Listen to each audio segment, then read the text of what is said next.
tayo mag-secret file, ay ilike mo muna ang video na to at mag-subscribe na sa aming YouTube channel. Don't forget to click the notification bell para hindi ka nahuhuli sa latest episode ng DJ Rocky's Secret Files.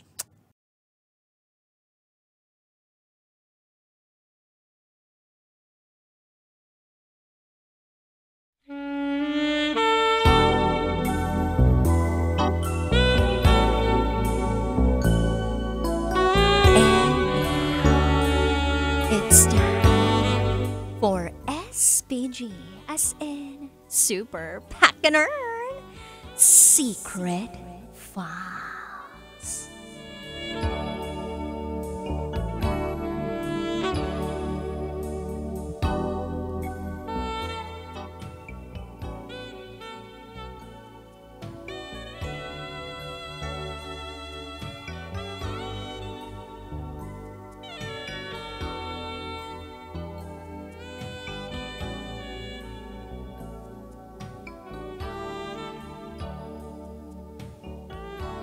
Dahil sa kalasingan, may nangyari sa amin ni kumpare.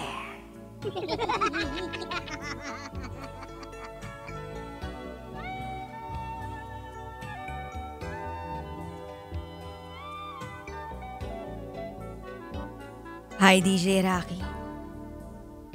Sumulat ako para magkwento ng naranasan ko kagabi. Itago mo na lang ako sa pangalang Edison. At ito ang aking SPG, as in Super Packaner Secret File.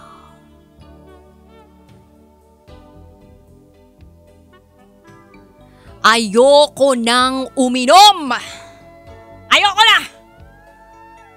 Nagising ako kanina. Napakasakit ng ulo ko.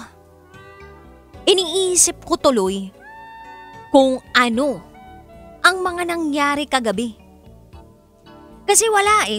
Hindi ko talaga maalala. Hanggang sa tinanong ko ang kapatid kong si Buboy. Siya kasi ang tagaligpit ng mga kalat namin dito sa bahay pagkatapos mag-inom. Sabi ko sa kanya, Buboy, anong nangyari kagabi? May ginawa ba akong mali? Tumingin si Buboy sa akin ng matagal. Nagpipigil ng tawa. Sabi niya, Tol, wala ka talagang maalala? Sagot ko, wala talaga. Ano ba kasing nangyari? Ano bang nangyari ha? DJ Rocky, natawa muna nang natawa si Buboy. Habang ako naman, hinihilot ko na lang ang ulo ko kasi masakit. Hanggang sa kinuha ni Buboy ang cellphone niya sabay sabing, ayun tol, panoorin mo na lang yung video. DJ Rocky, mahaba yung video, pero medyo malinaw ang audio. Kaya naririnig ko pa ang mga usapan namin kagabi. At habang pinanunood ko ang video na nakunan kagabi, na-realize ko na napagtripan yata ako ng buong tropa at wala akong maalala sa mga nangyari. Pero ayun ang video. Yung video na yun ay ang ebidensya. Fast forward ko ang video doon sa gitnang parte at nakita ko ron ang sarili ko. Sumasayaw pala ako ng budots. Sumasabay rin sa akin ang isang kainuman. Kaya tumayo kami sa ibabaw ng lamesa. At doon na nagsayaw. Hanggang sa niyakap ako ni pare. At Inismak sa labi! Tawanan lahat. DJ Rocky, nakakahiya. Wala akong kamalay-malay. I thought it's over. Pero hindi pa pala. Sabi ko kay kumpare, "Pare, one more!" Inismak ako uli.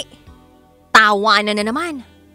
Hanggang sa niyakap ko pala ulit si kumpare at hinalikan ng ilang segundo sa labi. Late ko nang na-realize, yak! Yak, yak, yak! Kadiri ang nangyari sa amin. Pagbaba namin sa lamesa, nabidyohan pa pala nila akong nagsuka. Yep! Suka ako ng suka tapos nakita ko sa video na nag-pass out na ako. Binidyohan pa rin pala yun ng kapatid ko lang niya talaga, oh. Pero eto pa ang matindi. May nalaman pa ako kay kumpare DJ Rocky. At nakita ko to sa video. Sabi niya, "Pare, jingle lang ako dito sa Gedli. Relax ka lang ha. Linisin namin yung suka mo mamaya. Chill ka lang dyan ha." Pumwesto siya rito sa may pader, malapit na malapit sa akin. Eto talaga. Hindi ko talaga ito maalala pero dun sa video nakita ko ang sarili ko na nakatingin kay kumpare habang nagjijingle. At nakita ko si Manoy. Nakita ko ang tinatagong Manoy ni kumpare. Oo, nabidyohan din si Manoy. Hindi ka ba kabaan, pero hindi rin kaliitan. Medyo sakto lang. Tiningnan ko sabay-sabing, "Oy, kumpare, si Manoy, umaapula ng apoy."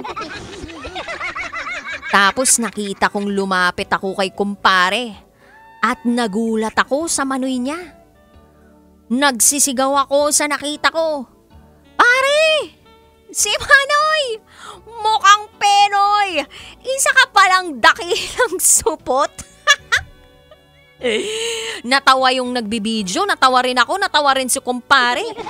Hanggang sa tinapos ni kumpare ang pagjijingle niya at yung kamay niya na pinanghawak niya sa Manoy niya ay inilapat niya agad-agad sa bibig ko para patahimikin ako. Dahil sa ginawa niya, nasuka ako ulit at tuluyan nang nawala ng malay at ulirat. Tinulungan na lang ako ng iba kong kabarkada na makarating sa kwarto at makahiga. Hindi na ako nakapagbihis, diretso na akong natulog. Doon na nag-end ang video. At ngayong nagising na ako at nalaman ko na lahat ng nangyari at lahat ng mga nagawa ko kagabi, sabi ko talaga sa sarili ko, hinding-hindi na ako iinom nang walang laman ang tiyan. Oo, DJ Rocky.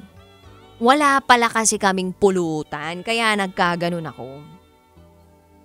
Dapat next time may katapat akong pagkain para hindi ako nasisiraan ng ulo tuwing nakainom. Hindi na ako iinom ng gutom. At oo nga pala, hindi pa nabubura ang video sa cellphone ng barkada ko. Nakiusap na lang ako na wag nang ilabas yun sa social media at ayokong masira ang buhay ko. Baka pag nakita ng iba, makita rin nila ang Manoy ni kumpare. Maputlang maputla. Dahil supot pa. Mapapahiya lang kami pareho.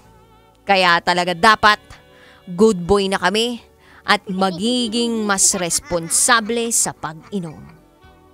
Hanggang sa muli, DJ Rocky. Muli, ako si Edison.